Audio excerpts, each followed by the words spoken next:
ఇక present trends ఎట్లా ఉన్నాయి దానికి సంబంధించిన మరింత సమాచారం మా ప్రతినిధి సూరజ్ మనకి లైవ్ లో అందిస్తారు. సూరజ్, ఇప్పుడు ట్రెండ్స్ ఎట్లా కనిపిస్తున్నాయి? ఆల్మోస్ట్ 1 గంట కావస్తుంది, టైం ఇంకా పూర్తి స్థాయి అంటే ఒక క్లారిటీ రావడానికి ఇంకా ఎన్ని గంటల సమయం పట్టే అవకాశం కనిపిస్తుంది?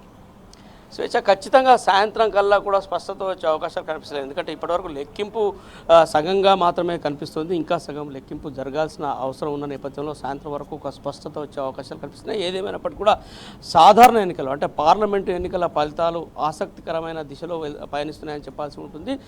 రాజకీయాలు రసకందాయంలో పడ్డాయని చెప్పాల్సి ఉంటుంది. దేశవ్యాప్తంగా రాజకీయాలు కొంత వేడెక్కిన వాతావరణం కనిపిస్తుంది. ఎందుకంటే ప్రజల మ్యాండేట్ ఎటువైపు ఉంది అనేది ఇంకా స్పష్టత రావాల్సిన అవసరం ఉంది. ఇప్పటివరకు అయితే ఎన్డీఏకే అధికారంలోకి వచ్చే ఛాన్స్ ఉన్నా కానీ ఒకవేళ ఎన్డీఏ భాగస్వాములు కొర్రి వేస్తే పరిస్థితి ఏంటనే దానికి సంబంధించిన అంశం పైన ప్రస్తుతం ఆసక్తికరమైన చర్చ జరుగుతుందట. రాజకీయ విశ్లేషకులు సైతం ఎన్డీఏలో కనుక ఒకవేళ ఎన్డీఏ భాగస్వాముల మధ్య ఏదైనా తేడా వస్తే పరిస్థితి ఏంటి అనే దానికి సంబంధించిన చర్చ ఆసక్తికరంగా మారిందని చెప్పాల్సి ఉంటుంది. సింగిల్ లార్జెస్ట్ పార్టీగా మాత్రం బీజేపీ అవతరించిందని చెప్పాల్సి ఉంటుంది. ఇప్పటివరకు 241 స్థానాల్లో బీజేపీ పాగా వేసే పరిస్థితులు ఉన్నాయి. అలాగే కాంగ్రెస్ ఒకవైపు 96 స్థానాల్లో పాగా వేసే పరిస్థితులు ఉన్నాయి. కానీ కాంగ్రెస్ వైపు ఏదైతే ఇండియా భాగస్వాములు ఉన్నారో వాళ్ళందరూ కలిపి దాదాపుగా 230 స్థానాల పైచిలకు ఉన్నాయి.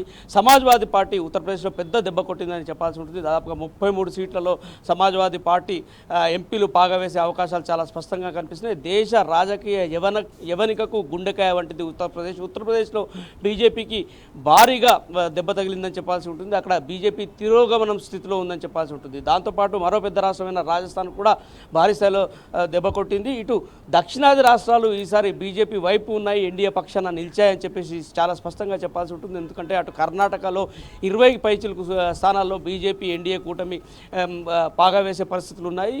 మరోవైపు ఆంధ్రప్రదేశ్లో కూడా స్పష్టమైన మెజారిటీని ఎన్డీఏ భాగస్వాములు కనపరుస్తున్నాయి. ఇక్కడ తెలంగాణలో కూడా బీజేపీ కొంత గౌరవప్రదమైన సంఖ్యని అంటే దాదాపుగా 8 స్థానాల్లో గెలుపొందే అవకాశాలు కనిపిస్తున్నాయి. మొత్తం మీద చూసుకుంటే కనుక సౌత్ అంటే దక్షిణాది రాష్ట్రాల్లో ఒక మహారాష్ట్ర, కేరళ, తమిళనాడు మినహా మిగిలిన 3 రాష్ట్రాల్లో బీజేపీ ఎన్డీఏ కూటమికి కొంత కలిసి వచ్చే అవకాశాలు చాలా స్పష్టంగా కనిపిస్తున్నాయి. ఇక మహారాష్ట్రలో పెద్ద దెబ్బ తగిలిందని చెప్పాల్సి ఉంటుంది బీజేపీకి. అక్కడ శివసేన లాంటి పార్టీలు కావచ్చు, ఇటు బీహార్లో కూడా బీజేపీకి పెద్ద దెబ్బ తగిలింది. జేడీయూ లాంటి పార్టీలు కావచ్చు కీలక భూమిక పోషించే అవకాశాలు కనిపిస్తున్నాయి. అలాగే ఆర్ఎల్డీ కూడా కీలకమైన పాత్ర పోషించే అవకాశాలు కనిపిస్తాయి. టీడీపీ కూడా రేపు దేశ రాజకీయాల్లో కీలక పాత్ర పోషించే అవకాశాలు కనిపిస్తున్నాయి. అయితే ప్రధాని ఎవరైనా దానికి సంబంధించిన అంశంపైన కూడా కొంత సందిగ్ధ పరిస్థితులు నెలకొనే అవకాశాలు ఉంటాయని చెప్పేసి రాజకీయ విశ్లేషకులు భావిస్తున్నారు. ఎందుకంటే ఇది బీజేపీ సింగిల్ లార్జెస్ట్ పార్టీగా అవతరించినా కానీ మోడీ హవా కొంత తగ్గినట్లే అని చెప్పేసి రాజకీయ విశ్లేషకులు భావిస్తున్నారు. ఇది మోడీ హవాగా